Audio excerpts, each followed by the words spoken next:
आपने short film का dialogue तो सुना ही होगा जिसमें ब्रिगेडियर प्रताप कहते हैं कि दुश्मन सिर्फ बॉर्डर के उस पार नहीं होता बल्कि घर के अंदर भी होता है, जो घुन और दीमक की तरह देश को खोखला करता रहता है। भारतीय सेना ने पाकिस्तान और आतंकवाद को सबक सिखाने के लिए ऑपरेशन सिंदूर लॉन्च कर उसे सबक सिखाया, लेकिन उसके बाद सीज फायर के बाद घर के अंदर छुपे दुश्मनों पर भी कार्रवाई करना शुरू कर दिया है। भारतीय सुरक्षा एजेंसियों ने घर के अंदर छुपे दुश्मनों पर भी स्ट्राइक की है। हरियाणा के हिसार से यूट्यूबर ज्योति मल्होत्रा को हरियाणा पुलिस की एंटी जासूसी विंग ने पाकिस्तान के लिए जासूसी करने के आरोप में गिरफ्तार किया है। हरियाणा पुलिस की एंटी जासूसी विंग ने बताया कि ज्योति मल्होत्रा भारत की संवेदनशील जानकारियां पाकिस्तान की खुफिया एजेंसी ISI के लिए भेजती थी। कुल मिलाकर वह पाकिस्तान की खुफिया एजेंसियों के लिए काम करती थी। हमारे आपके बीच में रहकर, हमारे आपके बीच में सोशल इन्फ्लुएंसर का नाटक करने वाली एक यूट्यूबर बनकर पाकिस्तान के लिए काम करने वाली ज्योति मल्होत्रा न सिर्फ पाकिस्तान के लिए काम करती थी, देश की गद्दार थी, बल्कि वह कई बार पाकिस्तान भी गई। कहानी कुछ यूं शुरू होती है कि पाकिस्तान के उच्चायोग में एक शख्स होता है दानिश, जिसे कि भारत सरकार ने अपने देश से निकाल दिया था क्योंकि उस पर आरोप था कि वह अधिकारी के रूप में यहाँ पर एक जासूस की तरह काम कर रहा है। ज्योति मल्होत्रा पाकिस्तानी एम्बेसी में उसी से मिलती है, उससे दोस्ती होती है और वह कई बार पाकिस्तान भी जाती है। ज्योति मल्होत्रा एक ट्रेवलर ब्लॉगर है और उसके यूट्यूब पर आप जाकर देख सकते हैं 3 लाख से ज़्यादा सब्सक्राइबर हैं। उसके वीडियोज में अधिकतर वीडियोस पाकिस्तान की यात्राओं के हैं, जिसमें वह बताती है कि पाकिस्तान कितना शानदार देश है, यहाँ के लोग कितने अच्छे हैं।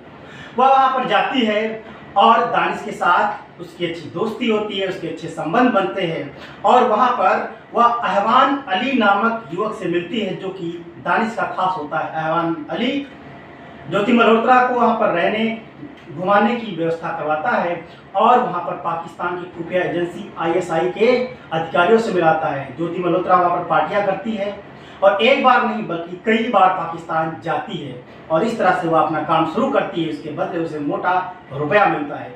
न सिर्फ ज्योति मल्होत्रा बल्कि इसके साथ कई और लोग पकड़े गए हैं और भारतीय खुफिया एजेंसियों ने और भारतीय सुरक्षा एजेंसियों ने एक बड़े नेटवर्क का भंडाफोड़ किया है, जो देश से गद्दारी कर रहा था और पाकिस्तान के लिए जासूसी का काम कर रहा था। और ये सब वो लोग हैं, इसमें कोई ऐसा नहीं कि किसी को पैसे की ऐसी कोई ज़रूरत हो।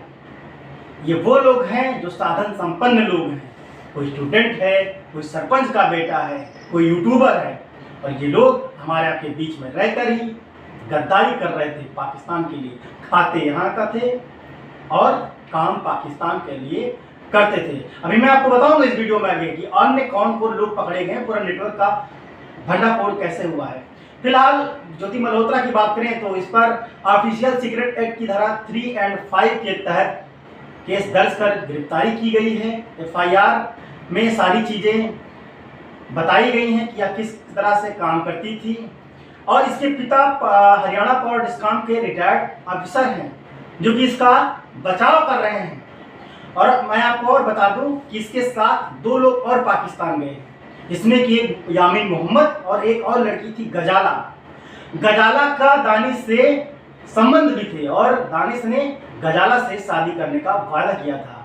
यानी गजाला, मोहम्मद यामीन, ज्योति मल्होत्रा ये सब पाकिस्तान जाते थे और इन पर सब पर जिम्मेदारी थी कि भारत की संवेदनशील जानकारियां पाकिस्तान को दें और ये सब देते थे और मोटा रुपया कमाते थे और ऐशो आराम की जिंदगी जी रहे थे। इसके साथ ही कैथल से ही देवेंद्र सिंह ढिल्लो युवक गिरफ्तार हुआ है, जो कि एक छात्र है। नू हरियाणा से ही अरमान नामक युवक गिरफ्तार किया गया है, जिसके पिता सरपंच हैं। आप सोचिए इन लोगों की कौन सी कमी है, किस चीज़ की कमी है, लेकिन गद्दारी करना है, चाहे ज्योति मल्होत्रा हो, चाहे देवेंद्र सिंह ढिल्लो हो, चाहे अरमान हो। इसी तरह नोमान नामक युवक पानीपत से गिरफ्तार हुआ है। इसी तरह कुल मिलाकर 1 दर्जन से अधिक अब तक गिरफ्तारियां भारतीय सुरक्षा एजेंसियां, भारतीय खुफिया एजेंसियां कर चुकी हैं और इस पूरे गिरोह का भंडाफोड़ हो चुका है, जो भारत में रहकर देश से गद्दारी कर रहे थे। ये सब हमारे आपके लोग, हमारे आपके बीच में रहने वाले लोग हैं, हमारे समाज में रहने वाले लोग हैं, हमारे आपकी तरह ही आम लोगों की तरह दिखने और रहने वाले लोग हैं। लेकिन किसी को नहीं पता था कि ये कितना घटिया काम कर रहे हैं और पाकिस्तान के लिए जासूसी कर रहे हैं। तो ऐसे में न सिर्फ हमारी सुरक्षा एजेंसियां तो मेहनत कर ही रही, हम लोग की जिम्मेदारी भी बनती है कि हम लोग ऐसे लोगों पर नजर रखें कि कोई इस तरह की हरकत कर रहा हो, या सोशल मीडिया पर ही आप देख लीजिए, कोई ज़रूरत से ज़्यादा किसी चीज़ को प्रो पाकिस्तान बन रहा हो, या यूँ कहें कि जब एक समय पूरा देश सेना के साथ खड़ा हो तो जो कुछ लोग युद्ध नहीं, ये चाहिए, शांति चाहिए वगैरह वगैरह, या यूँ कहें कुछ लोगों की हरकतें ऐसी लगी कि जितना ये लोग कमाते हैं, या यूँ कहें जैसा इनका लाइफ स्टाइल है तो कुछ खटक रहा है, तो उन पर नज़र बिल्कुल आप भी रखिए। और कुछ ऐसा वैसा पता चले तो भारतीय सुरक्षा एजेंसियों को खबर बिल्कुल दीजिए, पुलिस को खबर दीजिए, क्योंकि सुरक्षा एजेंसियां तो अपनी जिम्मेदारी का निर्वहन कर ही रही हैं, लेकिन हम लोगों को भी अपने एक नागरिक होने का कर्तव्य निभाना चाहिए। क्योंकि बाहर के दुश्मनों से तो हम आराम से लड़ लेंगे, लेकिन सबसे मुश्किल है अपने बीच में अपना ही बना हुआ दुश्मन को पहचानना। इस पूरे मुद्दे पर आप अपनी राय कमेंट बॉक्स में जरूर रखें, वीडियो को शेयर करें, लाइक करें, और मिलते हैं किसी नए वीडियो में नए टॉपिक के साथ। तब तक के लिए जय हिंद, नमस्कार।